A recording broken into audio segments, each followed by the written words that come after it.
Še enkrat hvala za udeležbo, za obisk na nocojšnjem našem srečanju. Kot veste, je dobrega pol leta nazaj so začeli ti pogovori, ki so rodili v politični povezavi gibanje Povežimo Slovenijo, ki združuje več političnih strank, ki so že vrsto let na političnem prostoru. Pričelo se je Slovensko ljudsko stranko, Novo ljudsko stranko, Zelenimi in veseli smo, da je zdaj z nami tudi konkretno, se pravi, združena stranka, ki jo tu predstavljata gospod Kovšca in pa gospod predsednik Počivalšek, in pa da se nam je pridružil tudi Andrej Magajna z svojimi krščanskimi socialisti in verjamemo, da je to odgovor na trenutne razmere v slovenskem političnem prostoru, ki je vse preveč razdeljen in se polarizira iz volitev v volitve, včasih opažamo že skoraj iz meseca v mesec in mislimo, da je nujno, da naredimo nek most na tej politični sredini. Tudi iz naših strank se ve, da sodimo na to politično sredino, eni malce bolj levo, eni malce bolj desno,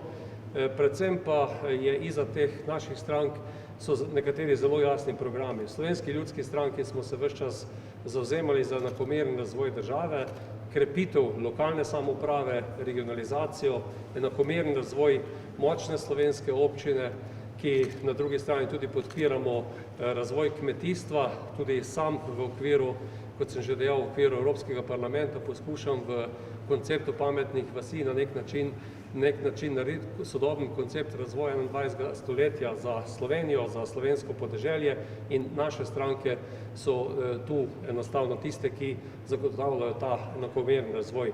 Veseli me, da je z nami nocoj tudi Nada Pavšar, ki je naša koordinatorka tega gibanja in njej bi tudi predal besedo. Mogoče pa v uvodu še samo to, kar se tiče volitev.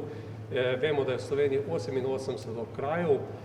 Za večino slovenskih okrajev je razpored, razdelitev, katera stranka bo pokrivala katero kraj že narejena.